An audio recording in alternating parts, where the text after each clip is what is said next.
ఓం నమః శివాయ. ఓం నమో నారాయణాయ. ఓం శ్రీ స్వర్ణాకర్షణ కాళభైరవాయ నమో నమః. నరదృష్టి నివారణ కాళభైరవాయ నమో నమః. ఓం కాళకాలాయ విద్మహే కాళాతీతాయ ధీమహి తన్నో శ్రీ స్వర్ణాకర్షణ కాళభైరవ ప్రచోదయాతు. హరి ఓం. మా ఛానల్కి స్వాగతం. చూస్తున్న వీక్షకులకు ప్రేక్షకులకు ప్రియ కాళభైరవ భగవద్బంధుకి స్వాగతం పలుకుతూ మమ్మల్ని ఎంతగానో ఆదరిస్తూ ఉండబడినటువంటి ప్రియ సోదరి మండలకు అందరికీ కూడా వసంత పంచమి మాఘ పంచమి సాక్షాత్ మహాసరస్వతీదేవి అమ్మవారి యొక్క ఆశీస్సులు అందరిపైన ఉండాలని, అందరినీ విద్యావేత్తలుగా, జ్ఞానవంతులుగా, గుణవంతులుగా, సంపన్నవంతులుగా అమ్మవారి యొక్క ఆశీస్సులు ప్రసాదించాలని కోరుకుందాం. 1వ తారీఖు 2వ నెల 2024 నుండి 15/2/2024 వరకు పుట్టినటువంటి వారందరికీ కూడా ముందస్తుగా జన్మదిన శుభాకాంక్షలు. గతంలో వివాహం చేసుకున్న వారికి వివాహ వార్షికోత్సవ శుభాకాంక్షలు. ద్వాదశ రాశుల్లో గ్రహ గమనాన్ని ఒకసారి వీక్షింపచేద్దాం. మేషరాశిలో గురువు, కన్యరాశిలో కేతు సంచార స్థితి, ధనుసు రాశిలో కుజుడు బుధుడు శుక్ర సంచార స్థితి, మకర రాశిలో రవి సంచార స్థితి, కుంభరాశిలో శనిచర స్వామి స్వక్షేత్ర సంచార స్థితి, మీనరాశిలో రాహు సంచార స్థితితో ద్వాదశ రాశుల్లో గ్రహ గమనాలు ఈ విధంగా ఉన్నాయి. 6వ తారీఖున కుజుడు మకర రాశిలోకి ప్రవేశం, 12వ తారీఖున శుక్రుడు మకర రాశిలోకి ప్రవేశం, 14వ తారీఖున రవి భగవానుడు ఏడాది తర్వాత కుంభరాశిలోకి సంచార స్థితి, అక్కడే ఉండబడినటువంటి శనితో కలిపి రవి సంచార స్థితి ఉంటుంది. కనుక ద్వాదశ రాశిలో గ్రహ గమనాల్ని అనుసరిస్తూ ఈ యొక్క పక్షం రోజుల్లో ఎలా ఉండబోతుందో సవివరంగా సంపూర్ణంగా తెలుసుకుందాం. కుంభరాశి వారు మాఘ పంచమి సందర్భంగా అమ్మవారి యొక్క ఆశీస్సులు ఎలా పొందాలో ఈ వీడియోలో సవివరంగా సంపూర్ణంగా తెలుసుకుందాం. కుంభరాశిలో ఏ నక్షత్రాలు వస్తాయిగా? ధనిష్ఠా నక్షత్రంలోని 3వ పాదం, 4వ పాదం, శతభిష నక్షత్రంలోని 4 పాదాలు, పూర్వాభాద్ర నక్షత్రంలోని 1, 2, 3 పాదములు కలిపితే కుంభరాశి. చాలామందికి పుట్టినటువంటి కాల సమయంలో డేటా ఆఫ్ బర్త్లు లేనటువంటి కారణం వలన పేరు యొక్క మొదటి అక్షరాన్ని అనుసరిస్తూ ఆ రాశిని తెలుసుకునే ప్రయత్నం అవుతుంది. అవి ఏ అక్షరాలు ఒకసారి పరిశీలన చేద్దాం. గు, గే, గో, సా, సి, సు, సే, సో, ద అక్షరాల వారందరూ కూడా కుంభరాశి జాతకులే. కుంభరాశి యొక్క అధిపతి శనిచర స్వామివారు. వీరికి మధ్యమ ఏళ్లనాటి శని సంచార స్థితి జరుగుతున్న విషయం తెలిసినటువంటిదే.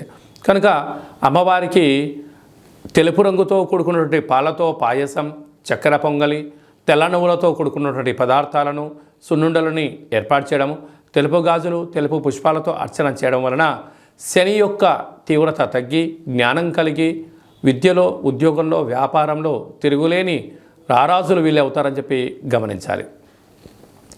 వీరికి రాశిలోని శని సంచార స్థితి ఉండడం వలన వృత్తులలో, ఉద్యోగాల్లో, వ్యాపారంలో స్వల్పమైనటువంటి ఆటంకాలు ఉండినను వాటిని తగ్గించుకునే ప్రయత్నం చేయాలి. ఆవేశానికి ఇది సరైన సమయం కాదు. మీ జన్మ నక్షత్రం రోజున మంగళ, శనివారాలు, అష్టమి తిథి ఎందున కొత్త పనులకు శ్రీకారం చుట్టకపోవడం యోగదాయకమని చెప్పి గమనించాలి. ధనావాకు కుటుంబ స్థానంలో రాహు సంచారం చేయడం వలన దయచేసి బంధువులు కదా, మిత్రులు కదా, స్నేహితులు కదా అని చెప్పి అప్పులు ఇచ్చారా తిరిగి రావు. తృతీయంలో గురు సంచార స్థితి ఉండడం వలన తల్లిదండ్రులతో, అన్నదమ్ములతో, పార్ట్నర్షిప్ వ్యవహార కార్యక్రమం ఆచరించే వారితో సున్నితమైన స్వభావం కలిగి అవుననకుండా కాదనకుండా కాలం సమాధానం చెప్తుందని చెప్పి కాలాన్ని నెట్టగలిగితే మంచి కాలం అని చెప్పి గమనించాలి. అష్టమంలో కేతు సంచార స్థితి ఉండడం వలన చిన్న చిన్న విషయాలకు ఆందోళన, నిద్రలేని రాత్రులు గడపడం, ప్రతిదాన్ని ఎక్కువగా ఊహించుకోవడం, ఓవర్ కాన్ఫిడెన్షియల్గా ప్రయాణం చేయడం అనేది ఆరోగ్యానికి సమయం వృధా అవుతుందని చెప్పి గమనించాలి. రాజ్యస్థానంలో లాభస్థానంలో కుజుడు శుక్ర సంచార స్థితి ఉండడం వలన అప్పులు ఇవ్వకుండా ఉండబడిన దాంతో స్థిరచర ఆస్తులను కాపాడుకునే ప్రయత్నం చేయండి. వ్యయంలో బుధాదిత్య రాజయోగం కావడం వలన ప్రభుత్వ ఉద్యోగస్తులతో, ప్రభుత్వ అధికారులతో, పోలీసు వారితో, రక్షణ శాఖతో మౌనంగా ధ్యానంగా ఉండే ప్రయత్నం చేయండి. పెద్ద పెద్ద సమస్యలను దరి చేరకుండా మీ యొక్క విజయానికి మీరు స్వాగతం పలకండి. స్వయం వృత్తులు, సేవారంగాలు, సాఫ్ట్వేర్లు, యూట్యూబ్, వాట్సాప్, ఫేస్బుక్లు నడిపేటువంటి వాళ్ళు, స్వయం వృత్తులు, గృహ భవన నిర్మాణ కార్యక్రమం చేసేవారు, వ్యవసాయ సోదరి మండలకు మంచి కాలమే అని చెప్పి గమనించాలి. ఫిబ్రవరి మాసంలో ప్రథమార్థంలో ముఖ్యమైనటువంటి పండుగల గురించి క్లుప్తంగా సవివరంగా సంపూర్ణంగా తెలుసుకుందాం. 3వ తారీఖున బహుళాష్టమి విశాఖ నక్షత్రము శనివారం సందర్భంగా, అలాగనే 9వ తారీఖు 2వ నెల 2024 పుష్యమాస అమావాస్య కళౌ వెంకటనాయక అనే వెంకటేశ్వర స్వామి యొక్క జన్మ నక్షత్రం అవ్వడం వలన శ్రీ క్షేత్రపాలక కాళభైరవ స్వామి వారి యొక్క పూజ, అర్చన, కాళభైరవ అష్టకం చదవడం, వినడం యోగదాయకం అని చెప్పి గమనించగలగాలి.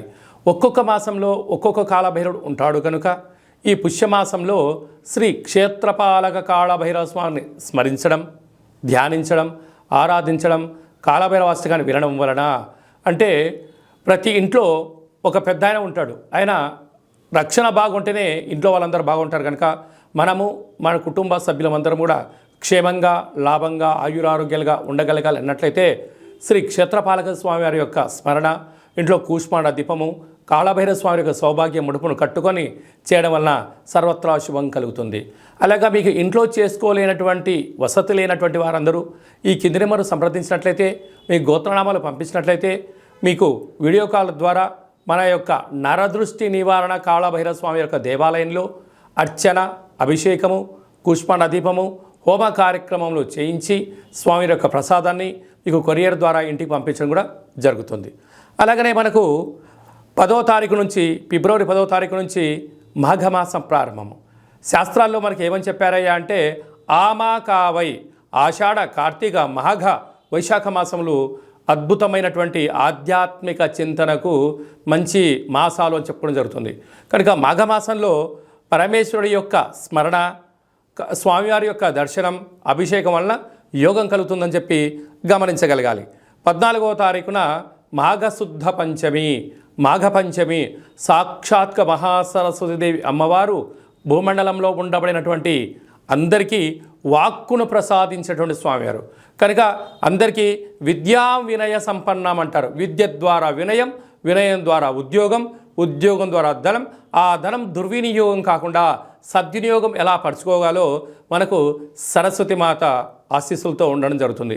అందుకే మనము 3వ సంవత్సరం చిన్నపిల్లలకు పడగానే మొట్టమొదటి అక్షరాభ్యాసం ఎప్పుడు చేయించాలి అని చెప్పి అనేక మంది తల్లిదండ్రులు ఎదురు చూస్తుంటారు.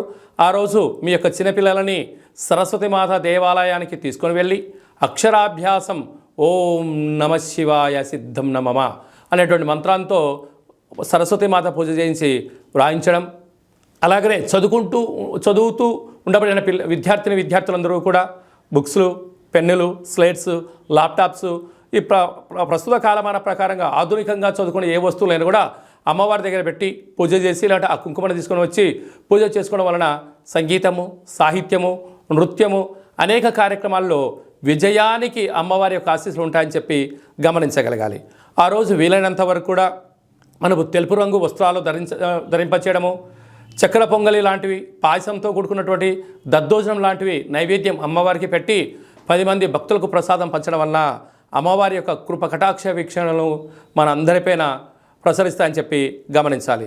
కనుక అదే కాకుండా ఈ యొక్క ఫిబ్రవరి నెలలో ఈ ప్రథమార్థం అంతనూ కూడా అద్భుతమైన విజయం ఇంకనూ సాధించగలగాలి అన్నట్లయితే ఈ యొక్క పాత్ర కంచు పాత్ర అంటారు. స్వర్ణాకర్షణ కాళభైరవ స్వామి వారి యొక్క అక్షయ పాత్ర. అక్షయము అనగా నశించబడినటువంటిది, కాళభైరుడు అనగా కాలాన్ని శాసింపజేసే శక్తి కేవలం కాళభైరుడికి మాత్రమే ఉంటుంది. కాళభైరవ స్వామివారు కాశీక్షేత్రంలో ఉండడము, కాశీక్షేత్రానికి క్షేత్రపాలకుడుగా ఉండడం జరుగుతుంది. అలాగే ఉజ్జయిని క్షేత్రంలో కూడా అక్కడ ప్రాంతానికి అంతడు ఆయనే తిరుగులేని చక్రవర్తి. అలాంటి ఆ కాళభైరవ స్వామి స్మరణ, ధ్యానము, అలాగా ఈ అక్షయ పాత్ర మన గృహంలో ఉంచుకొని ప్రతిరోజు ఉదయము, సాయంత్రము మీరు పూజా కార్యక్రమం ముగించుకున్న తర్వాత 2 అగరబత్తులను తిప్పి ఈ యొక్క కర్ర సహాయం ద్వారా వీటిని ఇలా చిన్నగా శబ్దం చేసినట్లయితే ఓంకార శబ్దం రావడం జరుగుతుంది. అలాగా ఈ ఓంకార శబ్దాన్ని ఎలా సృష్టించాలన్నట్లయితే మనము గృహంలో ఇసురాయిని ఎలా తిప్పుతామో అలా చిన్నగా ఇక్కడ తిప్పగలిగినట్లయితే ఓంకార శబ్దం రావడం జరుగుతుంది. ఈ యొక్క శబ్ద తరంగాల ద్వారా మానవుని శరీరంలో ఉండబడినటువంటి మూలాధార, స్వధిష్టాన, మణిపూర్వక, విశుద్ధ, అనహత, ఆజ్ఞా చక్రాలు వికసింపచేసి గృహంలో ఉండబడినటువంటి నరదృష్టి, శత్రుదృష్టి, భూత ప్రేత పిచాచ బ్రహ్మర యక్షర యమదూత శాకిని డాకిని గ్రహదోషాలు తంత్ర ప్రయోగాలు తాంత్రిక ప్రయోగాలు నరదృష్టి దోషాలు తొలగిపోతాయని చెప్పి గమనించాలి. మరొక్కసారి శబ్దం చేసే ప్రయత్నం చేద్దాం.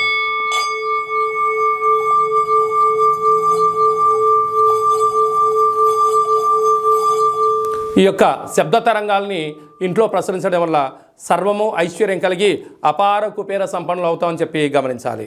ఈ యొక్క అక్షయ పాత్రతో పాటు ఒక కాళభైరవ స్వామి యొక్క పిరమిడ్ని, సౌభాగ్య ఒట్టిని, డాలర్ని, కంకణాన్ని, మీ యొక్క పేరుపైన 41 రోజులు కుష్మాండ దీపాన్ని, కాళభైరవ హోమాన్ని మీకు ప్రత్యక్ష ప్రసారంగా చూపించి స్వామి యొక్క ప్రసాదాన్ని మీకు అందజేయడం జరుగుతుంది. ఆసక్తి గలవారు ఈ కింది నెంబర్ని సంప్రదించవచ్చు. అలాగనే మీ వ్యక్తిగత జాతకం తెలుసుకోవాలనుకుంటున్నారా? మీ పుట్టినటువంటి తేదీ, నెల, సంవత్సరం, పుట్టిన సమయం రాసి మీరు వాట్సాప్లో పంపించగలిగినట్లయితే సంపూర్ణంగా 100 సంవత్సరాల జాతకాన్ని రాసి పంపించి మీరు పుట్టినప్పుడు గ్రహ గమనాలు ఎలా ఉన్నాయి, ప్రస్తుతం ఎలా ఉన్నాయి, రాబోయే కాలంలో ఎలా ఉన్నాయో సవివరంగా సంపూర్ణంగా తెలియజేయడం జరుగుతుంది. అలాగే డేటా బర్త్లు లేనటువంటి అనేక మందికి మీ పేరు మొదటి అక్షరాన్ని అనుసరిస్తూ గవళ ద్వారా అనగా రమణ శాస్త్రం ద్వారా భూత భవిష్యత్ వర్తమానాన్ని కాళభైరవ ఉపాసన చేత తెలియజేయడం జరుగుతుంది. ఆ పేరు కూడా సక్రమంగా లేదు, ఒక్కొక్కరికి 2-3 పేర్లు ఉన్నాయి అనుకుంటున్న వారికి వారి యొక్క ముఖఛాయలను అనుసరిస్తూ వారి యొక్క చేతి యొక్క హస్తరేఖలను గమనిస్తూ గవలు వేసి తెలియజేయడం జరుగుతుంది. అలాగనే మీ అబ్బాయికి కానీ అమ్మాయికి కానీ ఎంత ప్రయత్నం చేసినా వివాహం అవ్వడం లేదా, ఎందుకు అవ్వట్లేదో తెలియజేస్తూ వచ్చేటువంటి అబ్బాయి కానీ అమ్మాయి కానీ గణాలు గుణాలు ఆ యొక్క వారి వివాహ తదనంతరము సంతానము యోగము ఎలాంటి యోగాలు ఉన్నాయో కూడా తెలియజేయడం జరుగుతుంది. అలాగనే గతంలో వివాహమైన దంపతులు తరచుగా గొడవపడడం, పోలీస్ స్టేషన్లు గొడవలతో దారితీస్తున్నాయా, ఎందుకు అలా దారితీస్తున్నా తెలుసుకొని పార్వతీ పరమేశ్వరులాగా ఉండేటువంటి ఆధ్యాత్మిక సలహాలు సూచనలు మీకు ఇవ్వడం కూడా జరుగుతుంది. అలాగనే చాలామందికి జన్మకో శివరాత్రి అన్నట్టుగా బర్త్డే మ్యారేజ్ డే సంవత్సరానికి ఒకసారి వస్తుంది. ఆ బర్త్డే వచ్చిన రోజన్న ఇంట్లో శుచి శుభ్రతగా ఏర్పాటు చేసుకొని నూతన పట్టు వస్త్రాలు ధరింపచేసుకొని ఇంట్లో ఒక లక్ష్మీ గణపతి హోమము ఆయుష హోమం చేసుకొని 10 మందికి అన్నప్రసాద వితరణ చేయండి. మీకు సంవత్సరాంతం ఆయురారోగ్యాలుగా ఉంటాయి. అలా కుదరలేనటువంటి పక్షంలో మన యొక్క దేవాలయంలో 12 జ్యోతిర్లింగేశ్వర స్వామివారికి, సహస్ర నర్మదా శివలింగేశ్వర స్వామివారికి, శ్రీ కాళీ సమేత నరదృష్టి నివారణ కాళభైరవ స్వామికి మీ పేరుపైన అర్చన అభిషేక హోమ కార్యక్రమాలు చేయించి మీకు ప్రసాదం కూడా అందజేయడం జరుగుతుంది. కనుక మనమందరము కూడా జన్మదిన వేడుకలు చేసుకుందాం, వివాహ వార్షికోత్సవ కార్యక్రమం జరుపుకొని మీ ఇద్దరి మధ్యలో ఉండబడినటువంటి ఆటంకాలను తొలగించుకునే మానవ ప్రయత్నం చేద్దాం. అలాగనే మనం ఇంట్లో కాళభైరవ పూజ చేసుకోవాలి, ప్రతిరోజు మన పైన అర్చన ఎలా చేయించుకోవాలి, ప్రతిరోజు మన అభిషేకం ఎలా చేయించుకోవాలి అనే విషయాలన్నీ కూడా ఈ కింద మనం సంప్రదించినట్లయితే మీకు అందరికీ కూడా ఆ కాళభైరవ స్వామికి ఆశీస్సులను ప్రసాదింపజేయడం జరుగుతుంది. అలాగనే ఈ మాఘమాసంలో పంచమి తిథి అమ్మవారి ఆశీస్సులు ఉండాలని కోరుకుంటూ ఆశీర్వదించాం. ఓం ప్రణో దేవి సరస్వతి వాజేభిర్వాజినీవతి ధీనామవిత్రీవతు మహాకాళీ మహాలక్ష్మి మహాసరస్వతి దేవతాభ్యో నమో నమః. అందరిపైన ఆ సరస్వతి మాత ఆశీస్సులు ఉండాలని కోరుకుంటూ ఆశీర్వచనం.